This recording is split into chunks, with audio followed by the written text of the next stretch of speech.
A vacinação contra a Covid reduziu as mortes pela doença no Brasil e no mundo. Mas mesmo onde está disponível, a imunização ainda enfrenta entraves, de movimentos anti-vacina a atrasos para garantir o esquema vacinal completo. Uma saída adotada por muitos lugares para driblar esses problemas é o passaporte vacinal, que impõe restrições para quem não se vacina. E a reação a essa exigência, assim como muitos elementos da pandemia, vem sendo instrumentalizada pela política. Eu sou a Letícia Arcoverde e esse é o Durma Com Essa, o podcast de notícias do Nexo.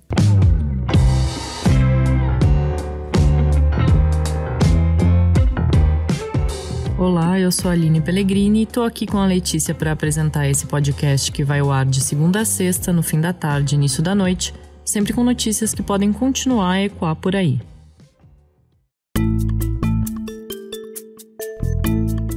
Segunda-feira, 6 de dezembro de 2021. Dia seguinte a uma declaração do presidente Jair Bolsonaro sobre querer mudar uma lei nacional que prevê a possibilidade de tornar a vacina contra a Covid-19 obrigatória no Brasil. Essa legislação foi sancionada pelo próprio presidente e, segundo o entendimento do Supremo Tribunal Federal, permite que estados e cidades criem leis locais exigindo o passaporte vacinal. Naquela lei de 2020, estou pretendendo alterá-la, foi de fevereiro de 2020. Não se falava em vacina ainda. Então era uma lei muito voltada para pandemias, outras, né? E essa era uma novidade.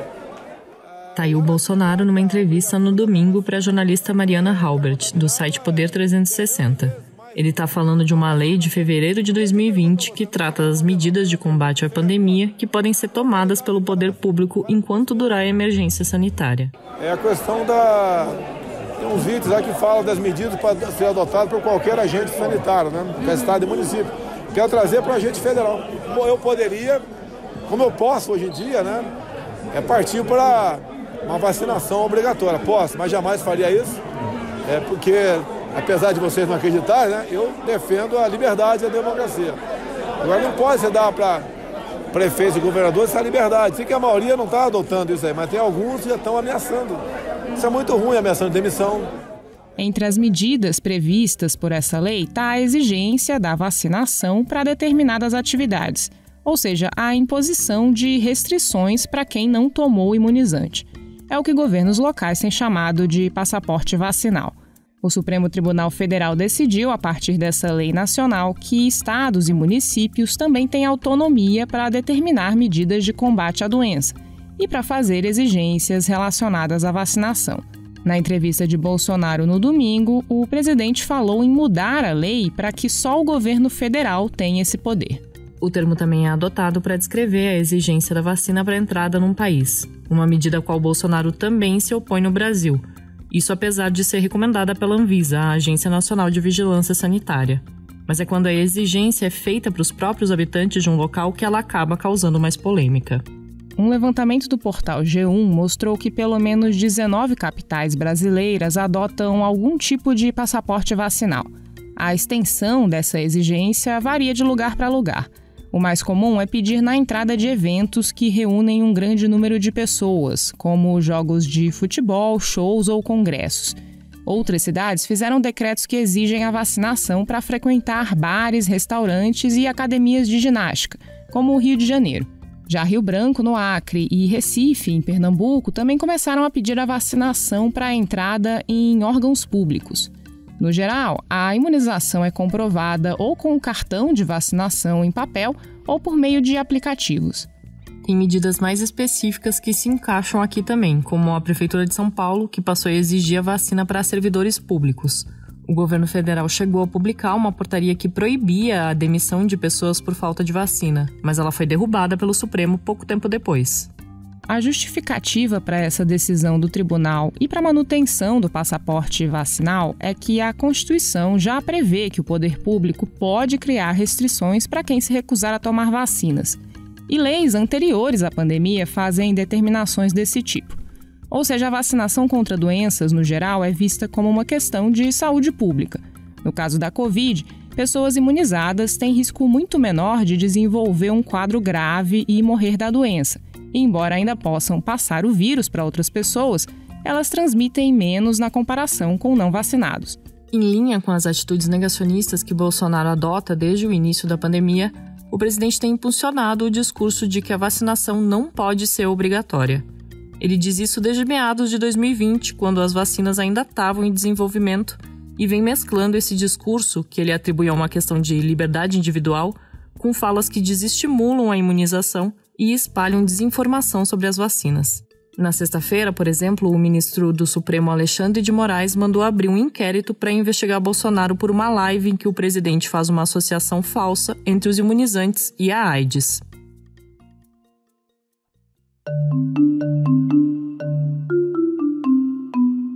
A bandeira que coloca a vacinação como uma escolha individual e as restrições do poder público como uma ameaça à liberdade tem aparecido em vários dos países que criam medidas para tentar incentivar a imunização contra a Covid. Em outros momentos da pandemia, eram comuns protestos contra lockdowns e quarentenas. Agora, a obrigatoriedade à vacinação é o principal ponto de controvérsia que tem mobilizado protestos e políticos. No fim de semana que passou, manifestantes foram às ruas na Bélgica, na Alemanha, na Áustria e na Holanda contra medidas que criam restrições para não vacinados. Essas exigências têm se tornado mais comuns entre governos europeus na medida em que o continente enfrenta mais um agravamento da Covid e em meio às preocupações sobre a variante Ômicron. Os passaportes vacinais criam exigências para entrar em restaurantes, lojas não essenciais ou para a realização de reuniões privadas, a depender do país.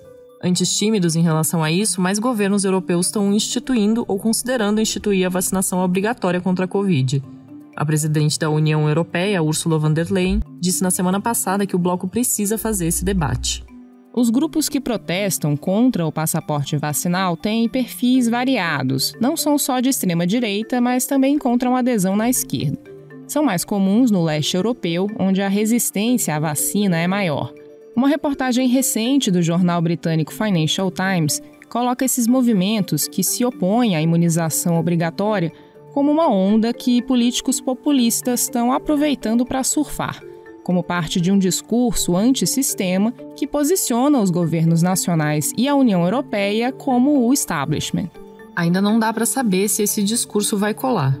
Na Alemanha, por exemplo, o partido de extrema-direita AfD foi um opositor ferrenho dos lockdowns e outras medidas de restrição no início da pandemia, e a legenda ficou fortemente associada ao movimento antivacina. Mas isso não se traduziu em sucesso nas urnas. A participação do AfD nas eleições nacionais de setembro caiu na comparação com 2017. A leitura de especialistas ouvidos pelo Financial Times é que a associação com o negacionismo na pandemia acabou afastando eleitores que se identificam com a AfD em outros temas, como o discurso anti-imigração. Além disso, os protestos contra os passaportes vacinais não representam a maioria da população em boa parte dos casos. Em setembro, a Suíça criou um passe sanitário que exige que a pessoa esteja vacinada ou mesmo recuperada da Covid para entrar em locais como restaurantes. A medida se tornou alvo de fortes críticas de grupos que se opõem à obrigatoriedade. Mas no fim de novembro, o governo fez um referendo e mais de 60% da população votou a favor de mantê-lo. Em outros países que criaram passaportes vacinais, o resultado mais imediato tem sido uma aceleração na procura por imunizantes. No Brasil, apesar dos ataques do Bolsonaro, a imunização contra a Covid tem amplo apoio da população. Várias das cidades que instituíram ou estudam instituir o passaporte vacinal o fazem como uma forma de tentar garantir que as pessoas voltem para receber a segunda dose da vacina. Cerca de 20 milhões de pessoas estão com o esquema vacinal atrasado e correm mais risco de infecção por isso, mas não necessariamente são contra a vacina. As investidas do presidente contra a imunização, que agora se manifestam principalmente na questão da obrigatoriedade, são vistas como uma maneira de mobilizar a sua base bolsonarista mais radical, no momento em que o presidente é pressionado pela baixa popularidade, crise econômica e uma eleição se aproximando. 2022 vai ter uma campanha marcada pelos efeitos da pandemia de Covid, mas também pelos efeitos da vacinação. Um levantamento da USP e da Unesp, divulgado no domingo, mostrou que, com o avanço da imunização no Brasil, as mortes pela doença foram caindo mês a mês, de forma acentuada. Não vacinados representam 80% das pessoas mortas e internadas pela Covid desde março, mês em que o país começou a aplicar a segunda dose dos imunizantes.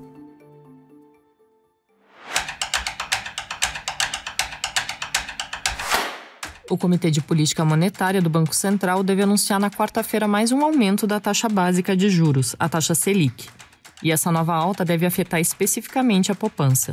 O redator Marcelo Rubissek está escrevendo sobre o tema. Marcelo, o que exatamente muda na poupança?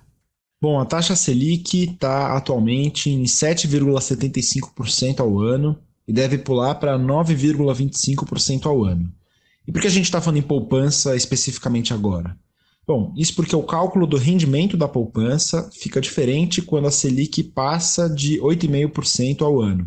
Basicamente, quando ela está menor que 8,5% ao ano, a poupança rende 70% da Selic e mais a taxa referencial do Banco Central, que é uma taxa que passou os últimos 4 anos zerada e que agora está positiva, mas bem pouquinho. Se a Selic ficar maior que 8,5% ao ano, como se espera que aconteça agora na quarta-feira, a poupança vai render uma porcentagem fixa de 0,5% por mês, mais a taxa referencial, que é bem pouquinho. Eu sei que eu falei um monte de número e coisa técnica agora, e é confuso mesmo. Mas resumindo, a Selic deve aumentar na quarta-feira e o rendimento da poupança também vai aumentar. Mas por causa da fórmula do rendimento da poupança, os próximos aumentos da Selic não vão se traduzir em aumento da caderneta. Agora ela vai render a um valor fixo, mais a taxa referencial do Banco Central, que está bem baixa. E como estão os rendimentos da poupança nesses tempos? Pois é, quando a gente olha para a poupança, é uma aplicação financeira bastante popular no Brasil, mas que nos últimos tempos está perdendo para a inflação. E vale dizer que está perdendo feio. Se a gente olha para os rendimentos reais da poupança, ou seja, já corrigindo pelo efeito da corrosão da inflação, a gente vê que nos 12 meses até outubro de 2021, a poupança teve um resultado negativo de 7,6%. Ou seja, por mais que a poupança nominalmente tenha tido um resultado positivo nesse período, R$100 que foram colocados na poupança em outubro de 2020, um ano depois valiam R$ 92,40. Isso porque a inflação veio bastante alta, acima de 10%, e a poupança não conseguiu acompanhar nem de perto esse avanço dos preços. É o pior resultado da poupança em 30 anos. O texto do Marcelo você vai poder ler no nexojornal.com.br. Excepcionalmente nessa e nas próximas semanas, o Durma não terá o comentário do repórter especial João Paulo Charlot, que está de férias.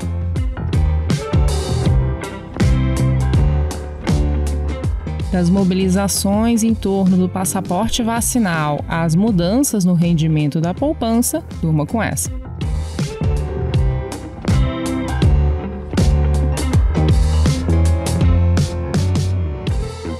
Com roteiro de Letícia Arcoverde, produção de Aline Peregrini, participação de Marcelo Rubissek e edição de áudio de Roberto Soares, termina aqui mais um Durma com essa. Amanhã tem mais. Até lá!